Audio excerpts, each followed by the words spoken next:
Welcome back after the break. और अब हम बात करेंगे पाकिस्तान में अंग्रेजी ज़बान का मकाम हमेशा से ये एक बहस का मौजू रहा है। ये ज़बान जहां एक जानिब आलमी सतह पर राबते और तरक्की की अलामत समझी जाती है, वहीं दूसरी जानिब कई लोगों के लिए सकाफती शनाख्त के मसाइल भी पैदा करती है। और क्या अंग्रेज़ी ज़बान हमारी ज़रूरत है या फिर हमारी एक मजबूरी बन गई है, इस मुतालिक आज हम डिस्कशन करेंगे। बिल्कुल ऐसे ही हमारे साथ मौजूद है फैसल बारी साहब। किसी तारुफ के मोहताज नहीं है, माहिर है, मोटिवेशनल स्पीकर भी हैं। हर उमूर पे अगर आप फैसल बारी साहब की राय लें तो आपको वो बड़ा तसल्ली बख्श जवाब देते हैं। फैसल बारी साहब, thank you so much for joining us. Good morning. सबसे पहले जो गज़ल ने टॉपिक का छेड़ा है कि अंग्रेज़ी ज़ुबान हमारे लिए क्या कोई लाजिम व मलजूम है, और साथ मेरा तो सवाल ये होगा कि हमने शायद अंग्रेज़ी को, इंग्लिश को स्टेटस सिंबल बना लिया। जो ये बोलता है वो पढ़ा लिखा है, जो ये नहीं बोलता वो अनपढ़ है। जी, बहुत शुक्रिया पहले तो मौका देने का। जी बिल्कुल, आप सही कह रहे हैं, स्टेटस सिंबल भी है और मजबूरी भी है, दोनों चीज़ें हैं। लेकिन इसकी हिस्टोरिकल वजूहात भी हैं और वो किसी हद तक अब इस वक्त ज़रूरी भी है। सो ये डिपेंड करता है इंडिविजुअल के पॉइंट ऑफ व्यू से देख रहे हैं या एज अ सोसाइटी देखें। एज इंडिविजुअल मेरे ख्याल में पेरेंट्स के पास बड़ी कम चॉइस है कि अगर उन्होंने सुपीरियर सर्विसेज की तरफ जाना है, हायर एजुकेशन में जाना है, अगर उन्होंने अच्छी नौकरी दिलवानी है अपने बच्चों को, उसके लिए तैयार करना है। अगर सोसाइटी में जैसे आप कह रहे हैं उसी को पढ़ा लिखा समझा जाता है जिसको अंग्रेज़ी आती है, तो मुकाम दिलवाना है तो अंग्रेज़ी तो फिर बच्चों को पढ़ानी पड़ेगी। एज अ सोसाइटी हम जब इसे देखते हैं तो क्या हमें ये फैसला करना चाहिए कि हम अपनी अपनी ज़बान को फ़रोग़ दें और अंग्रेज़ी का जो वज़न है इस वक्त हमारी सोसाइटी में, इन सब वजूहात की वजह से जिस पे बात हो रही है उसको हम ओवर टाइम कम करने की कोशिश करें। सो ये दो पॉइंट ऑफ व्यू डिफरेंट हैं। मेरे ख्याल में इंडिविजुअल्स की मजबूरी और उनकी ज़रूरत तो रहेगी फ़िलहाल, क्योंकि अभी किसी भी मौके पे ऐसा नहीं लग रहा कि अंग्रेज़ी की अहमियत किसी तरह कम हो रही है या कम होगी। इस वक्त तो इनफैक्ट बहुत ज़्यादा ये बात हो रही है कि भाई ब्रेन ड्रेन भी है, बाहर जाने की भी लोग कोशिश कर रहे हैं, पढ़ना भी चाहते हैं। तो अगर ये सब चीज़ें करनी है तो अंग्रेज़ी ज़रूरत तो बन जाती है। लेकिन दूसरी तरफ as a society supreme court के डिसीजंस भी हैं और भी बातें होती रहती हैं कि किसी तरह कौमी ज़बान को ज़्यादा इस्तेमाल किया जाए, बेहतर बनाया जाए इस्तेमाल में, ताकि हमें अंग्रेज़ी की ज़रूरत फिर कम होती जाए वक्त पे। तो ये दोनों चीज़ें साथ चल रही हैं। लेकिन having said all that, Urdu पे और उर्दू में चीज़ें करने पे और अंग्रेज़ी का वज़न कम करने में और उसकी अहमियत कम करने में जो काम होना चाहिए था, जो कि बहुत सारे और ममालिक ने किया है, वो हमने किया हुआ नहीं है अभी तक। सही। फैसल साहब, मसला भी यही है, जैसे भी आपने खुद फरमाया कि बाहर जाने की लोग कोशिश करते हैं और कहते हैं कि हम पढ़ाई करें, और जो पहला उनकी डिमांड होती है या फिर पहला फोकस होता है वो सिर्फ इंग्लिश पर ही होता है। अगर आपको इंग्लिश आती है तभी आप बाहर जा सकते हैं। लेकिन आप नहीं समझते कि ये हम अब इतना रच बस गए हैं इस सारी सूरत हाल में कि हम निकलना चाहें भी तो नहीं निकल सकते।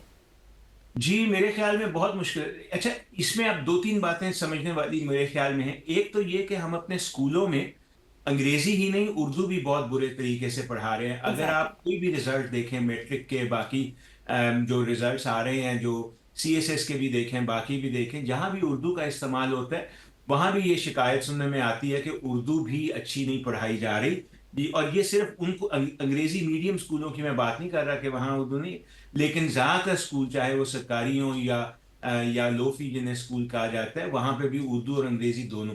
इसकी मेन वजह ये है कि हम टीचिंग ऑफ लैंग्वेज जो है उसको नहीं समझ रहे। लैंग्वेज पढ़ाना कोई सब्जेक्ट पढ़ाने से फ़र्क चीज़ है। ज़बान जो है उसका बहुत ज़्यादा ताल्लुक उसके इस्तेमाल से, उसके रच-बस जाने से होता है। हमारी मजबूरी ये है कि बहुत सारे हमारे जो बच्चे हैं, चाहे वो पंजाब के बहुत से इलाकों में हों, सिंध, बलूचिस्तान, जहाँ भी, उनके लिए उर्दू और अंग्रेज़ी दोनों ज़बानें, उसमें इमर्शन पूरी नहीं होती, उसमें उनका बहुत सारा वक़्त दिन का जो रेगुलरली गुज़रता नहीं है और फिर उसको कनेक्ट नहीं किया जाता उनके पढ़ाई से भी, चाहे वो अंग्रेज़ी हो या उर्दू हो। अंग्रेज़ी ज़ाहिर है ज़्यादा फ़ासले पे है, तो अंग्रेज़ी तो हमें सिर्फ़ क्लास एक 40 मिनट की क्लास मिलती है जिसमें रट्टा लगवाया जाता है, उससे अंग्रेज़ी तो नहीं आएगी। उर्दू का एक्सपोज़र थोड़ा ज़्यादा है क्योंकि हमारे टेलीविज़न ये वो इनकी वजह से उर्दू ज़रा ज़्यादा एक्सपोज़र बच्चों को मिलता है, लेकिन वो भी प्रॉपर तरीके से उर्दू सिखाने वाली बात नहीं की जाती। अच्छा, जहाँ तक इससे निकलने की बात है, अब ये एक लम्हा फ़िक्रिया कौम के लिए ये है कि क्या निकलने की ज़रूरत अभी है, या हम अब ये एग्री कर जाएँ कि जी हमने हर बच्चे को पहली जमात से ही दोनों ज़बानें ये सिखानी है, अदर देन उनकी जो भी मादरी ज़बान है उसके अलावा हम अंग्रेज़ी और उर्दू दोनों सिखाएंगे। अगर ये फैसला कर लेते हैं हम बहैसियत कौम, तो फिर हमें तरीके ढूंढने पड़ेंगे जिससे हम अंग्रेज़ी और उर्दू सिखाने वाले टीचर जो हैं उनको ट्रेन कर सकें कि लैंग्वेज टीचिंग कैसे करनी है। लिटरेचर फ़र्क है, सब्जेक्ट पढ़ाना फ़र्क है, बट लैंग्वेज कैसे पढ़ाई जाती है। That is very interesting answer बारी साहब, लेकिन मैं एक थोड़ा सा ऐड करना चाहूँगा। आपको बहुत सारी मिसालें मिल सकती हैं इसमें। चाइना देख लीजिए, जापान देख लीजिए, आधा यूरोप देख लीजिए, दुनिया में जितने भी मुल्कों ने तरक्की की है उन्होंने वहाँ पे आप देखिए तो उनकी अपनी ज़ुबान ही राइज है, किसी ने भी इंग्लिश का सहारा नहीं लिया। हाँ, हमें इंडिया की मिसाल मिलती है कि एक इमर्जिंग मईशत है उनकी, बहुत इमर्ज किया, वहाँ पे इंग्लिश बहुत ज़्यादा चलती है, लेकिन पैरेलली उनकी हिंदी भी चलती है, लेकिन हमने अनफॉर्चुनेटली उर्दू को बिल्कुल बुला दिया। आप हमारे प्राइवेट स्कूल्स में जाएँ तो वहाँ पे उर्दू बोलना तो जुर्म समझा जाता है, बच्चों के साथ अंग्रेज़ी में बात की जाती है। तो आप वाला पॉइंट बड़ा वैलिड है कि इसको सिर्फ लैंग्वेज की हद तक ही हम रखेंगे तो तब जाके हम कामयाब होंगे। इसमें हाँ जी, मैं ये ऐड कर दूं कि आप बिल्कुल ठीक कह रहे हैं कि बहुत सारे ममालिक हैं जिन्होंने एक फ़र्क चॉइस की। जापान है, जर्मनी है, चाइना है।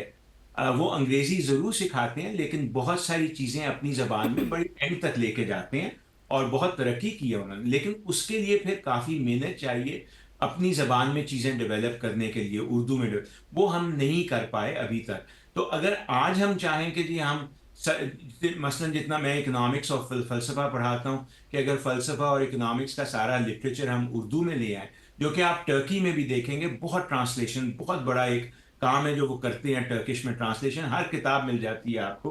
मैंने वहाँ पे फैज़ और मंटो और मौदूदी साहब, इन सब की किताबें इस्तांबुल के मेन बुक शॉप्स में टर्किश में ट्रांसलेटेड पड़ी हुई देखी।